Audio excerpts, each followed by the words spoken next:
Bonsoir à tous. Nous sommes dans le cadre des élections départementales des 20 et 27 juin. Ce soir, nous partons du côté du canton numéro 2 des Abîmes. Alors, un canton où, aux dernières élections départementales, avaient été élus Eliane Guiougou-Firpion et Faber Micheli. Ce sont donc les deux sortants de ce canton. Voilà donc un binôme sur ce plateau, un binôme composé d'un homme et d'une femme, bien sûr. Tout d'abord, je vais vous présenter Sarah Cabarrus Desroches, qui est conseillère en gestion financière, spécialisée TPE-PME. Elle est membre du GUSR, elle a été candidate aux dernières élections européennes et puis récemment au municipal de 2020 sur la liste d'Olivier Servat. Avec elle, donc, Curtis Clodéon, qui est lui chef d'entreprise. C'est un homme d'association aussi, on peut dire, il milite au sein d'associations. Il est membre lui aussi du GUSR et puis membre des COSABIM. Il a été sur la liste d'Olivier Servat en 2020, c'était pour les dernières élections municipales. Madame, monsieur, bonsoir et merci d'être avec nous. Bonsoir et merci de nous avoir accueillis. C'est normal. Alors maintenant, lorsqu'on regarde votre parcours, on peut se dire que vous avez pour cette élection le soutien d'Olivier Servat, c'est-à-dire des COSABIM, mais aussi du GUSR. Alors oui, bien sûr, nous sommes investis candidats par le GUSR. Et donc, à ce titre, nous avons tout le soutien des élus comme Guy Losbar, Dari Chalus et tout le consortium du GUSR. Voilà. D'accord. Ce sont eux qui vous ont choisi? Oui, ce sont eux qui nous ont choisis. Alors, sur quels critères est-ce que vous savez? Alors, je pense qu'ils ont su reconnaître en nous une jeunesse, mais également une expérience pour Sarah, qui les a parlé, auxquels ils se sont reconnus, et puis ils ont décidé de nous suivre, de nous accompagner dans ce projet. Ils ont décidé de vous suivre et de vous accompagner. Alors, est-ce que vous avez quand même affiché l'ambition de participer à ces élections, ou est-ce qu'ils vous ont dit, écoutez, il faut vous lancer, et puis voilà, on vous met sur le tremplin et allez-y? Je vais laisser ma camarade répondre à cette question. Donc, en ce qui me concerne, contrairement aux élections européennes où effectivement j'ai été choisie par eux, j'ai fait savoir que les prochaines échéances électorales m'intéressaient. Donc, la région et le département. Et en échangeant avec Dominique Théophile, il était par rapport à mon dynamisme sur le deuxième canton, ma proximité, mon engagement, nous avons plutôt porté le choix sur ma candidature pour les élections départementales, qui a été tout à fait et très bien acceptée par le parti du GUSR. D'accord. Voilà. Accepté par rapport à votre parcours, est-ce qu'on peut dire que vous êtes une femme de terrain? Est-ce qu'on peut dire que vous sillonnez sur le territoire? Est-ce que vous êtes une femme d'association? Parce que de toute façon, il y a des critères précis, je suppose, pour être choisie. Oui, c'est cela, puisque j'ai été, je le suis toujours, présidente d'une association de quartier à Bouliki, aux Abîmes, qui fait partie du deuxième canton. Je suis aussi une femme investie au niveau des écoles. Donc, j'ai été pendant des années secrétaire générale de Fédération de parents d'élèves. Donc, l'engagement dans la population est ma priorité. Et sur mon terrain aussi, puisque ça m'arrive de m'arrêter, parler avec le voisinage quand il y a une difficulté, pour faire remonter au niveau des instances qui sont décisionnaires, qui ont la possibilité de le faire. Tout un chacun, c'est mon implication et mon engagement sur le terrain, toujours sur le terrain, parce que c'est bien que quand on vit quelque part, pour moi, la moindre des choses, c'est de savoir dire bonjour, en tout cas, à ses voisins et leur demander parce que de leur maintenant, nouvelles. les gens ne disent pas bonjour. Non, mais on peut vivre quelque part sans forcément faire attention à l'autre, parce on est on conduit, on est dans sa réflexion et on fait pas forcément attention qu'il y a peut-être un voisin debout là, s'arrêter, lui dire tu vas prendre le bus, tu descends, mais je peux t'emmener, et chemin faisant, échanger avec la personne et c'est là qu'on découvre selon les difficultés plus ou moins qu'il peut avoir ou des interrogations sur telle ou telle chose ou la démarche qu'il va faire, demander un conseil et pouvoir à ce moment-là répondre et le diriger pour pouvoir faire la démarche le mieux possible de ce qu'il va faire à ce moment-là. Qu'est-ce qui vous différencie des autres binômes? Alors, je pense, avec toute humilité, que nous avons, préparé un projet sur lequel on a travaillé durant des années, et on l'a étudié, on l'a perfectionné sur le terrain à travers nos expériences associatives. Moi, je suis président d'association culturelle, l'association de Cabri-Tyran. Donc, on a défendu les couleurs de la culture aux abîmes, on a organisé des événements régulièrement, et qui, je pense, ont marqué la population. Et donc, on a décidé de poursuivre ce combat pour la culture, pour nos aînés, pour la jeunesse qui vient, pour permettre l'insertion. Voilà, on a décidé d'aller plus loin dans cette volonté initiale qui était d'accompagner la population face aux épreuves de la vie. Alors, lorsque vous entendez tout ce qui se dit sur les élus, tout ce qui se dit sur les pratiques, est-ce que, en tant que jeune, vous vous retrouvez à travers tout cela? Vous savez, j'ai commencé la politique à 18 ans. Là, aujourd'hui, j'en ai 27. Et j'ai toujours persévéré, j'ai eu des difficultés, des déconvenues. Vous savez, on arrive dans des situations parfois. Mais vos parents étaient en politique? Mon grand-père était en politique aux côtés de Frédéric Jalton. Et mon père a toujours suivi Éric Jalton dans ses débuts également. Donc je connais un peu les deux camps au final. Et je connais du coup au final un peu le système. Mais quelque part, je pense que dans la politique aussi, même si la politique elle peut paraître mauvaise, elle peut paraître, on me dit sale, mais en fait, ça dépend de l'homme, ça dépend de la vision des gens, de quelle direction on part, vers quel projet qu'on parle. Si on ne parle pas de projet, à ce moment-là, si on parle de personnes, là, ça peut être sale. Mais sinon, je pense que la politique... Est-ce que lorsqu'on parle de projet, on arrive à plaire, on arrive à séduire? Je suis convaincu qu'on arrive à plaire, à séduire, puisque maintenant la population, c'est ce qu'elle attend. Elle n'attend plus de cancanage, elle n'attend plus des gens qui viennent mal parler. Un tel a pas fait, un tel a ci, un tel est ci ou ça, il est sale ou pas. Là, l'important, c'est de parler. Oui, j'ai un projet, oui, j'ai une idée, oui, j'ai rêvé, pensé quelque chose, et je viens vous le présenter aujourd'hui. Donc, durant cette campagne, vous ne direz rien de mal sur quiconque? Non, on n'est pas venu critiquer l'adversaire, etc. On fera le bilan, on dira effectivement ce qui a été ou ce qui n'a pas été, mais on ne sera pas là pour dire « Ah, un tel n'est pas ci ou ça, il est jaune, blanc, etc. » Comme on entend, où ça descend toujours très bas, et on se retrouve, on se demande « Oui, mais où est le débat démocratique? Qu'est-ce qu'on propose à la population? Comment la population fait son choix? Est-ce que t'as la couleur jaune à Simayo? Est-ce que t'as la couleur rouge à Simayo? Et qu'est-ce qui est important? Mais nous, on veut proposer à la population un choix concret, un choix auquel elle se retrouvera. Voilà. Alors justement, vous faites taire un petit peu les analyses de grands politologues ou de grandes écoles qui disent que, en général, les enfants suivent le chemin des parents, c'est-à-dire si le père est avec quelqu'un, ben, les enfants continuent. Les enfants continuent à être avec cette même personne. Et là, vous dites non. Vous savez, d'ailleurs, dernièrement, j'en ai parlé avec un ami des Abîmes. Et on a été d'accord là-dessus. L'important, c'est la vision en politique. C'est pas se lancer pour dire, allez, je vais faire un carré, ah ben moi, je fais un carré, ou j'ai besoin de toucher un mandat. Non, c'est pas ça. L'idée, c'est d'avoir une idée, une vision. J'ai envie de concrétiser tel projet. J'ai envie de pouvoir avoir les leviers pour pouvoir aider telle personne, pour pouvoir soutenir la population et être présent concrètement. Et donc, là, à ce moment-là, ça, c'est ce qui est important, la vision qu'on a. Mais pas si vous êtes de tel ou tel camp. Moi, vous savez, j'étais sur la liste d'Olivier Servat, mais je n'ai rien contre le maire en place. Demain, nous sommes élus, et bien, nous travaillons avec tout le monde au final. L'important, au final, c'est de faire avancer. Les jeunes ne s'embarrassent plus avec ce genre de choses. Je dirais pas que les jeunes être avec tel ou tel et puis se dire non, celui-là, il faut absolument faire en sorte qu'il ne puisse pas relever la tête. Non, moi, je pas là-dedans. Non, je suis pas dans le fanchouisme. Voilà, comme je dis.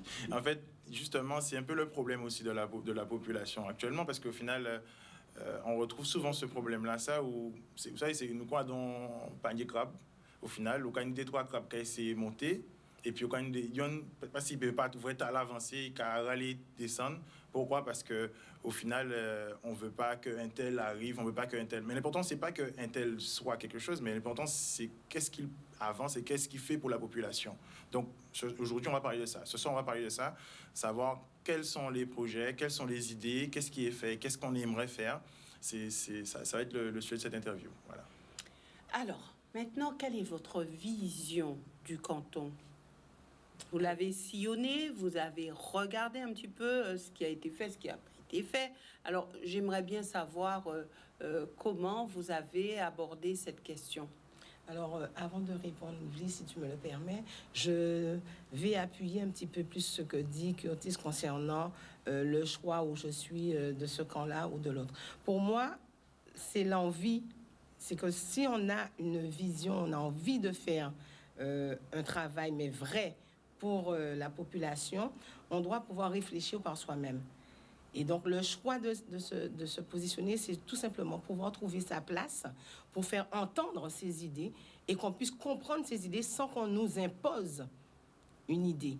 Et du moment où vous trouvez que la vision ou le projet que porte l'homme politique qui est en face de vous convient à votre réalité et à la personne intègre que vous êtes, à ce moment-là, on fait un choix. On peut pas... avant, effectivement, nos parents disaient, ben, comme on est chez Jalton, votez pour Jalton. Hein. Moi, j'ai été aussi inscrite à la frappe par ma tante, alors que je n'étais pas là, hein, parce que c'était ça. Mais quand on réfléchit par soi-même, quand on a une envie vraiment de travailler, il faut pouvoir être libre. Libre de penser, libre d'agir et libre de dire ce qu'on a envie de faire. Alors, justement, est-ce qu'en politique, on est libre? Ce mot « liberté », quel sens y prend lorsqu'on est en politique et surtout lorsqu'on a un parti fort, est-ce qu'on se dit on est libre? Honnêtement, est-ce qu'on peut être réellement libre? En tout cas, pour ma part, moi, je tiens à garder ma liberté d'expression et ma liberté de penser. J'aime à dire des fois que ma liberté s'arrête là où commence la tienne. Donc, ça veut dire qu'il y a un respect. Donc, on est dans un groupe, oui. Nous sommes dans une équipe de travail. Donc, chacun apporte sa pierre à l'édifice. Et après, on fait un consensus par rapport aux idées de tout un chacun.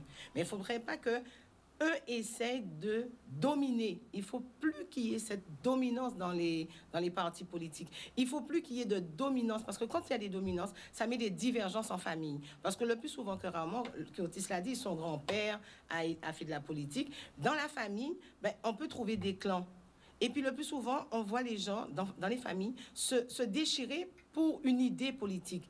Mais il faut qu'on aille au-delà de l'idée politique. Nous sommes là pour pouvoir aider, pour pouvoir apporter une réponse concrète à la souffrance ou à la question ou à la demande ou à l'attente de la population. Quand on vient face à la population, on doit être vrai et non pas se laisser dicter une démarche ou dicter ce que tu dois penser. Je suis une personne majeure, je suis adulte, je réfléchis, donc je souhaite que, peu importe le parti où je suis, qu'on respecte ma façon d'être et qu'on n'ait pas envie de me changer, parce que moi je me rappelle, en Église, vous savez ça, nous peut-être même génération, famille nous t'es qu'à nous coule, nous t'es qu'à mentir. Et nous lever, nous, même bitin, la vérité, ni tout sens ça, et la vérité, ni qu'on s'en peut marcher tête à haut, mais là on mentit, et qu'après ça a découvert mensonge là. Parce qu'on a tendance à oublier en plus. Puisque au cas où on promet, ça pourra oublier. D'ailleurs, matin, Laurent Larry, là, pour marcher tête en baissé. Il faut toujours avoir la possibilité de marcher la tête haute. Est-ce que je dis, moun, les yo ka menti, ka marcher tête baissée? Ah ben, c'est parce que si moun là, ça les yo ka marcher la tête haute, c'est parce qu'on a préféré penser qu'ils n'ont pas vraiment conscient de mal là yo ka fait, à dans mensonge là yo créé là. C'est donner de faux espoirs aux gens. Et après, je dirais, comme un manfoutisme. Et nous, sur notre canton, après l'analyse sur le canton, quand on entend les personnes parler, ma volonté, c'est de ne plus avoir à rencontrer une personne âgée et me dire, voilà, j'ai déposé un dossier, jusqu'à aujourd'hui, mon dossier ne passe pas, je n'ai pas de retour. Et je lui dis, mais la famille attend. Bon, moi, non, date de naissance, et je sois obligée d'appeler une personne que je connaisse, faire un levier extérieur pour avoir une réponse pour une personne âgée qui est dans le besoin à l'immédiat. Je dis aujourd'hui, ce que j'ai pu faire pour la population en n'étant pas n'ayant pas de mandat, en étant aujourd'hui, devenant demain l'élu du conseil départemental sur mon territoire, j'aurai plus de barrières. C'est comme quand tu vends quelque chose. Tu as ta marchandise, tu es agriculteur. Quand tu vas revendre à Évlise, si je dois passer par Sarah pour revendre à Évlise, le temps que ça arrive à Évlise, ça sera plus cher. Ça prendra plus de temps. Maintenant, si le marchand va directement à Évlise sans passer par Sarah, la réponse sera plus rapide et le produit sera mieux vendu et le produit sera en équitabilité. Et moi, je dis que quand on est sur le terrain, quand on aime la population, on doit rester dessus. Alors, ce qu'on essaye ce qu'on peut comprendre dans les propos, c'est que le canton, les personnes âgées n'ont pas été suffisamment accompagnées. Ah, moi, j'ai un exemple, je ne vais pas citer, une personne qui, et ça fait 1 an que j'essaie de retrouver, cette personne a fait une demande au niveau du département, et je ne vais pas le cacher, le dossier a été déposé par le conseiller départemental sortant, M. Micheli. Mais jusqu'à aujourd'hui, les travaux de cette dame n'ont toujours pas été faits. Quand on appelle, oui, votre dossier était bien fait, votre dossier est là, et on ne sait pour quelle raison le dossier n'est toujours pas passé en commission. C'est une lenteur administrative. C'est une lenteur administrative. Alors, est-ce que l'élu peut être comptable de la lenteur administrative? Alors, moi, je prends mon cas. Je ne sais pas s'il peut être comptable.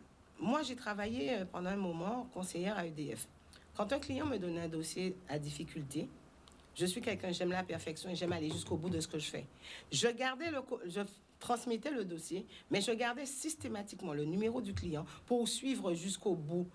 Quand le dossier n'était pas encore passé ou les articles, je rappelais le service pour leur dire, mais on vous a donné telle demande. Le client, c'est toujours pas fait. Mais il faut qu'on avance. Je suis quelqu'un, moi je dirais, effectivement, je serais comptable. Si quelqu'un m'a donné un dossier, si j'ai fait une promesse à quelqu'un de pouvoir l'aider dans une démarche, je ne peux pas me permettre de ne pas suivre et de savoir où en est le dossier, ou même passer chez la personne pour savoir est-ce que ça a été fait. Alors, je pense que c'est la moindre des choses et c'est ça le rôle du conseiller départemental, puisque nous sommes de proximité.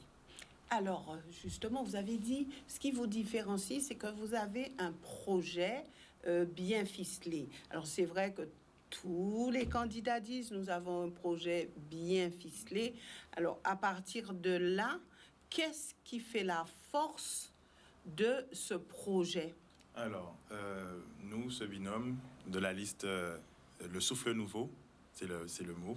Alors, nous avons un projet, puisqu'au final, elles viennent parler à l'instant des difficultés que rencontre la population pour suivre leurs dossiers, mais aussi pour déposer les dossiers, parce qu'on sait que c'est souvent assez laborieux, surtout maintenant, actuellement, par rapport à la période Covid. Eh bien, on sait qu'on se retrouve souvent avec une population qui n'a pas accès, les bureaux sont fermés, ils ne répondent pas au téléphone, ils ne répondent pas aux mails, on envoie des courriers, parfois on n'a pas de réponse, c'est un peu compliqué. Mais là, nous avons réfléchi à une solution, puisqu'au final, c'est une solution qui est déjà appliquée partout en métropole. Partout en métropole, il y a un site internet pour le département, un portail où les gens peuvent faire leur démarche et déposer leur dossier et les suivre. C'est aussi un effort de dématérialisation où au final, la population a accès à l'information et peut déposer son dossier, le suivre et savoir où il en est à tout moment. C'est aussi la réduction de coûts humains. Les dossiers, ils passent moins de temps à travers les bureau par bureau. Le dossier, il arrive directement au service concerné. Et là, on est dans un suivi informatique. On arrive à savoir statistiquement aussi combien de temps un dossier prend et comment on fait. Enfin, là, on rentre dans la vraie gestion des besoins d'administrer. Et on peut prévoir, calculer, anticiper et accompagner mieux la population. Parce qu'on a tous une mamie, on a tous un ami ou quelqu'un qui a un dossier APA ou un dossier MDPH, par exemple, qui traîne depuis des années. Et puis parfois même, on a gagné temps mort et puis le dossier n'est pas qu'à passer. Donc là, il y a un travail à faire afin de pouvoir aider la population. Ce n'est pas simplement monter un dossier, mais c'est l'accompagner. Est-ce qu'on pourra aider tous ceux qui sont dans le besoin? Alors, est-ce que vous dites, oui, tous ceux qui en ont besoin, aider cette population? Est-ce que, quelque part, on peut aider tout le monde?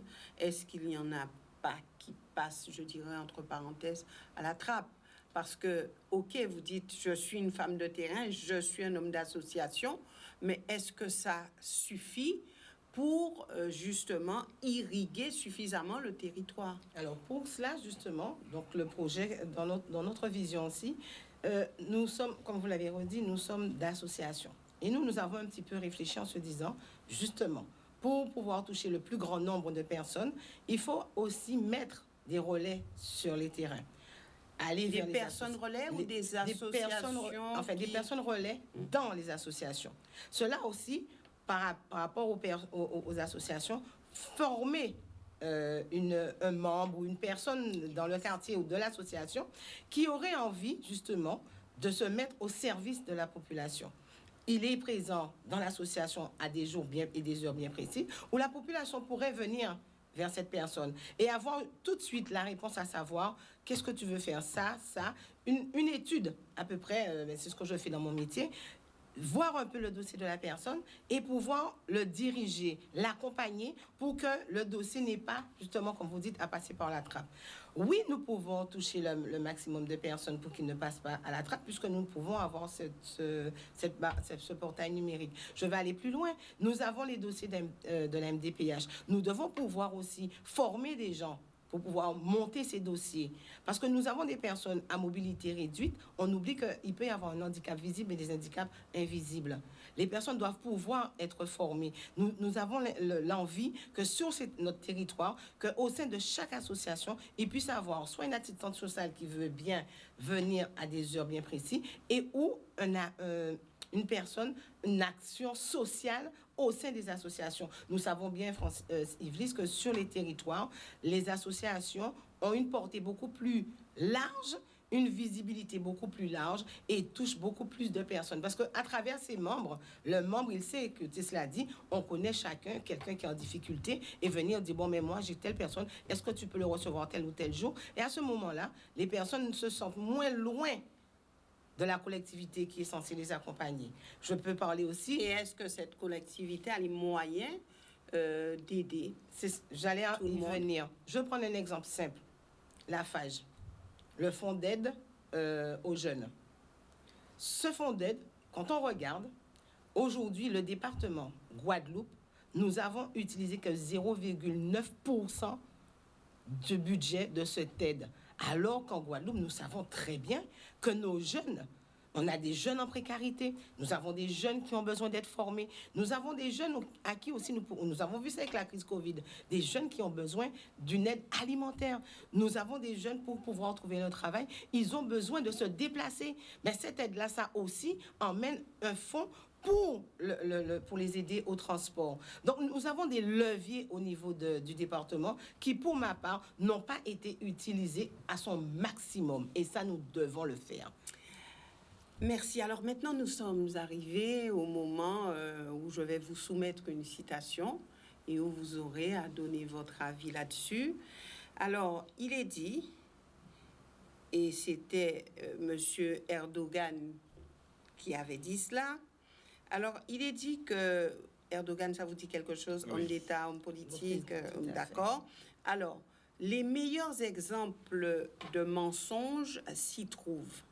Pour moi, les réseaux sociaux sont la pire menace pour la société. On sait qu'aujourd'hui, les élus se sont emparés des réseaux sociaux, les candidats se sont emparés des réseaux sociaux. Alors, qu'en pensez-vous?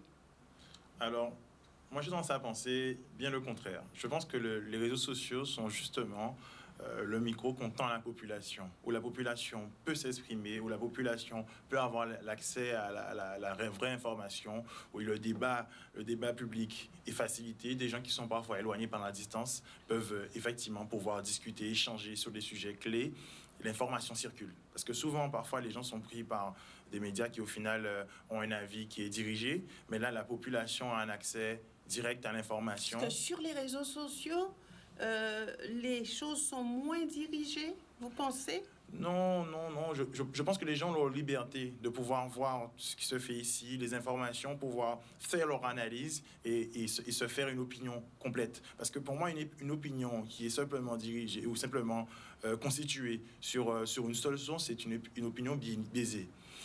Une opinion doit se construire... Alors, on a beaucoup de supports pour varier un petit peu les sources. Et c'est très bien qu'il faut croiser les sources. Alors, justement, sur les réseaux sociaux, est-ce qu'on a cette possibilité d'aller ailleurs pour chercher la vérité? ou est-ce que on prend tout ce qui vient et justement on accapare ce qui pourrait nous convenir ou qui pourrait nous faire plaisir? Après c'est aussi à l'internaute aussi, selon sa façon de voir les choses, de savoir qu'est-ce qui l'intéresse ou quel avis qu'il en tire. Mais je pense que les réseaux sociaux ne sont pas un frein à cela et qu'au contraire, c'est une bonne chose pour la liberté d'expression et pour que la population puisse échanger. Et qu'elle puisse avoir la vérité. Puisse avoir accès à la vérité. Et pour rebondir là-dessus, à travers les sociaux, on voit beaucoup de choses. On voit beaucoup de mouvements actuellement. Je pense à l'association Alévini, qui fonctionne beaucoup sur les réseaux sociaux et qui permet de mettre en lumière un problème qui est central pour nous, les jeunes qui partent et qui ne reviennent pas en Guadeloupe. Eh bien, c'est un problème, puisqu'au final, on a, ma camarade vient de le dire, on a des budgets au conseil départemental, notamment... on sait qu'il y a un excédent de 80 millions. 80 millions d'euros, ce n'est pas une pièce de 2 euros, hein, c'est énormément d'argent qui aurait pu être utilisé pour aider la population à revenir, pour aider les jeunes à pouvoir s'installer. Et de cette façon-là, ça aurait pu être fait à travers notamment un portail, le portail dont je vous ai parlé juste avant, où des jeunes auraient pu se revenir, pouvoir chercher, se diriger, trouver des aides qui puissent les permettre de revenir au pays, revenir avec leurs compétences pour aider la population, pour la Guadeloupe, parce que c'est l'intérêt supérieur du pays. Voilà, alors pour vous, cette phrase? Alors, cette phrase, pour moi, les réseaux sociaux, oui et non. Pourquoi? Parce qu'effectivement, à travers les réseaux sociaux, nous pouvons effectivement trouver des éléments de réponse ou des éléments de langage. Mais pour moi, rien ne vaut un contact direct pour avoir une réponse concrète. Je vais rebondir sur quelque chose que j'ai vécu il y a très peu de temps au niveau de l'école de Boivin. Les réseaux sociaux, c'est des fléaux quand c'est mal utilisé. Très mal utilisé. Il suffit qu'il y ait une rumeur qui soit, ou un mot qui soit mal compris dans une écriture sur les réseaux sociaux, et ça peut détruire une vie. Donc, pour moi, les réseaux sociaux doivent être utilisés de manière le plus prudemment possible. Oui, aujourd'hui, par rapport à la situation sanitaire, nous utilisons Zoom pour nos réunions, pour éviter que nous soyons trop ensemble, pour éviter la propagation, puisque nous devons garder les gestes barrières. Mais moi, je demande à la population d'utiliser ces outils avec prudence et sagesse. Nous avons des enfants, nous avons déjà vu plus d'une fois des jeunes se faire rapprochés par les personnes qui se disent avoir leur âge, et qu'arrivé, on se rend compte que c'est un adulte. Il faut savoir utiliser à bon escient les réseaux sociaux, et non pas pour briser, mais plutôt pour construire. Pour l'instant, de ce que je vois, de la manière dont on utilise les réseaux sociaux, on est plus puisqu'on se cache derrière un écran, plus pour détruire que pour construire.